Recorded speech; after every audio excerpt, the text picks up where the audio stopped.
Just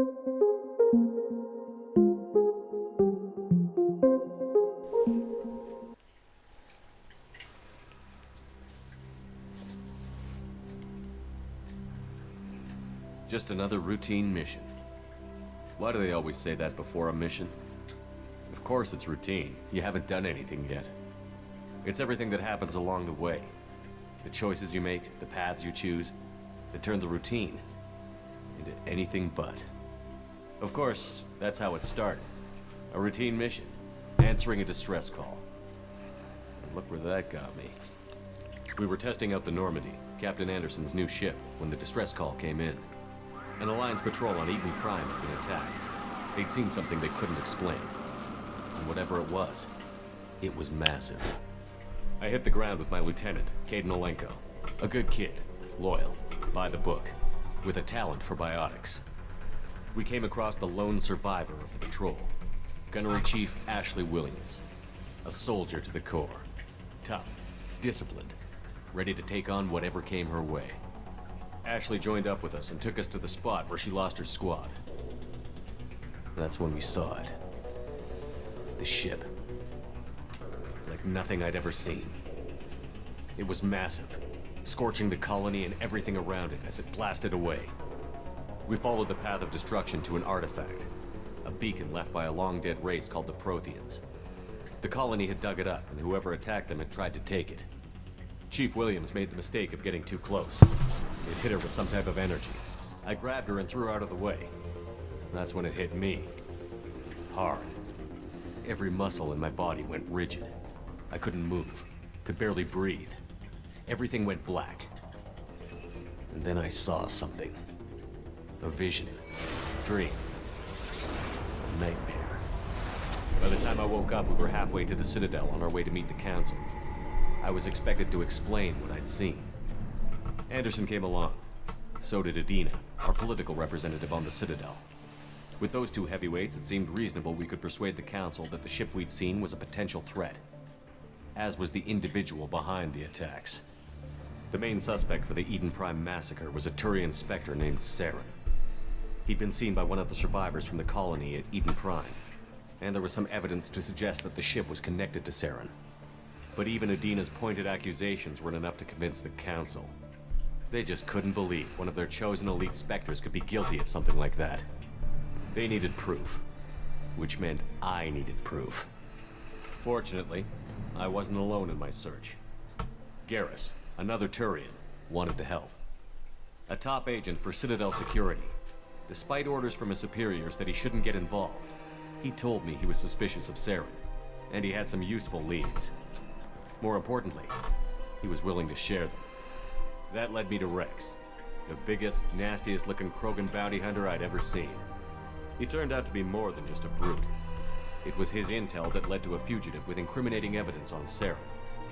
The fugitive turned out to be an energetic little Quarian named Tali. A tech expert with a knack for hacking, she'd procured some information on Saren. Evidence that proved Saren was dirty. Tali's evidence proved that Saren was responsible for the massacre on Eden Prime, and that the immense warship we'd spotted was in fact Saren's flagship. But it went much further. Saren was trying to find a way to bring back a race of sentient machines from dark space. Machines allegedly responsible for cleansing the galaxy of all organic life. These Reapers were blamed for wiping out all life 50,000 years ago, including the Protheans, then disappearing back through the mass relays to dark space, leaving no trace they'd ever been. That explained why Saren was after the beacon, and it made some sense out of my visions. But not much else. We couldn't convince the Council that the Reapers were a threat, but they agreed Saren had to be stopped. They stripped him of his Spectre status and gave me the honor of becoming the first human Spectre. My first task? Bring down Saren. Anderson decided to stay behind, giving up his ship, the Normandy. He told me I would need it more than he would. He also pointed me in a direction. Liara, a Prothean expert, adept in biotics, and maybe most importantly, daughter of Benezia, Saren's top lieutenant.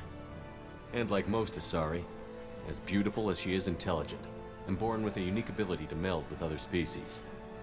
Liara was able to help me decipher some of the vision the beacon had given me. Nothing concrete, but it gave me some clues. And a new appreciation for the Asari. Her technique for accessing my vision was unexpected, but not at all unpleasant. Ashley was a little concerned about the connection I shared with Liara. As commander, I knew either relationship had the potential to interfere with the mission. I decided discretion was the better part of valor, and kept my focus on our goal, finding Saren. Thanks to Liara's help, we had our next lead, Venezia. Saren had taken her to Novaria, where he'd enslaved a dangerous race of insect-like creatures, the Rachni. He ordered Venezia to use the same technique Liara had used on me to extract information from the Rachni Queen. The Queen's drones were everywhere, and they weren't happy. We had to fight through hundreds of them to get to Venezia. By the time we arrived, Saren was gone, with the information. I tried to reason with Venezia, but Saren had indoctrinated her. He had somehow acquired the ability to control people's actions and wills. Venezia wouldn't surrender, and Liara was forced to watch her mother die in her arms. And I was left with an angry, dangerous Rachni Queen to deal with. She claimed her drones would do no harm if I released her. But the Rachni had terrorized the galaxy before. I couldn't take the chance. I had a mission to do, and an army of angry Rachni would be one more problem I didn't have time to deal with. With Saren's top lieutenant dead, he was quickly running out of time and places to hide. I tracked him down at his base on Vermeer, but we soon learned it was more than a base of operations.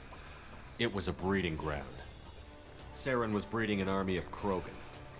He'd found a cure for the genophage, a disease inflicted on the Krogan to prevent them from breeding and taking over the galaxy. But the Krogan Saren was breeding were slaves, mindless beasts that obeyed Saren's will. I had to destroy the base, and all its research. Rex disagreed. Violently. Rex wanted the genophage cure for his people. I tried to convince him to help me destroy it, that these Krogan weren't real. But he wouldn't back down. Fortunately, Rex is smarter than he looks. He realized this wasn't the way to help his people, and that Saren was the real threat. When we finally got to the center of the base, I realized just how close Saren was to completing his plan. He was already in communication with the Reapers. Sovereign, Saren's flagship we'd all assumed was just a ship, was a Reaper. It spoke to me, threatened me. I could feel the menace it had for every living thing. It wanted me dead. It wanted us all dead. And I knew it was capable of doing just that. What I couldn't understand was why Saren would help it. But there was no time to think about it. Sovereign knew where we were. We had to destroy the base and get the hell out. I split up my team in 2 squads, sending Ash with one and Caden with the other as a distraction. We had a nuke, and we planned to use it. Before we could detonate the bomb, Saren showed up. We fought. I stalled him to make time for my team. And in talking to him, I realized the truth. It wasn't Saren who was indoctrinating everyone. It was Sovereign. The Reaper. And Saren was in deeper than all of them. He tried to convince me he was still in control. Said he found a way to reduce the Reaper's influence, but he was kidding himself. Or believing the lies Sovereign was telling him.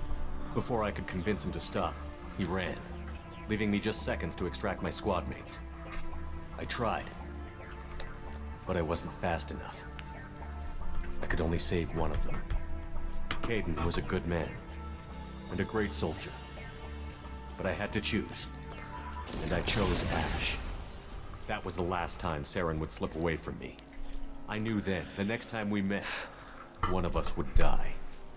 With my team mostly intact, we chased Saren and his army to Ilos, a long-lost planet that had once belonged to the Protheans.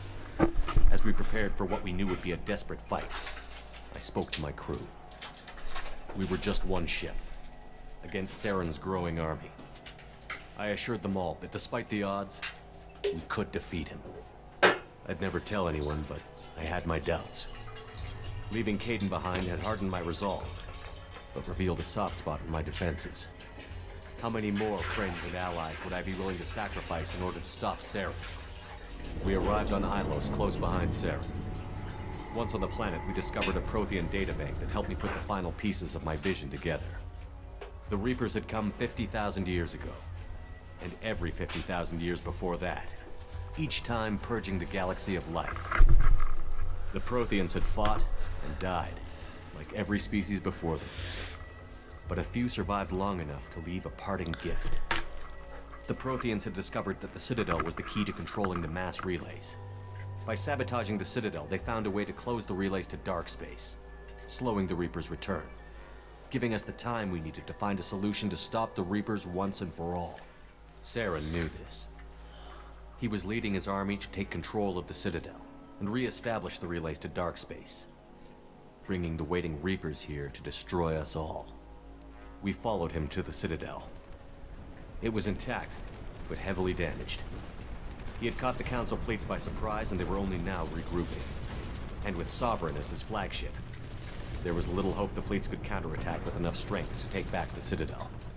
But Saren was done running, and I was done chasing him. As the Alliance and Citadel fleets battled Saren's army outside, I cornered the Turian bastard in the Citadel tower and confronted him. He died believing that the Reapers would save him. As I fought to regain control of the Citadel, the Council's flagship, the Destiny Ascension, fell under attack. Despite Saren's death, Sovereign and Saren's army continued to fight. The Council was aboard the Destiny Ascension, and they were requesting assistance. But I knew in order to help them, I would have to put our human Alliance fleet in jeopardy. The Council could be replaced. The fleets were needed here and now if we were going to defeat Sovereign. Even with the Citadel back in my control, Saren defeated, and the Normandy leading the combined galactic fleet, the battle against Sovereign, a single Reaper, was relentless. It took the combined fleets of humanity and the other races, but in the end, Sovereign fell. But the costs were immense. While humanity's efforts in the war earned us our first seat on the Council, it was a hollow victory. The Reapers were still out there. I knew the fight was far from over, but as the one who'd led the fight against Saren, I was given new responsibilities. The choice of humanity's first counselor was left for me to decide. On the one hand, Udina, the lifetime politician. Ruthless and ambitious, he would easily navigate the political landmines that would soon be put in front of him. The other choice, Captain Anderson, the career soldier. Tough but fair, but a friend, and someone I could trust. Both great leaders in their own right. I didn't much like Udina, but sometimes you need a pit bull on your side. Someone willing to be the bad guy, for the sake of the greater good. The war was over. The threat had passed. In time, the Council would rebuild itself.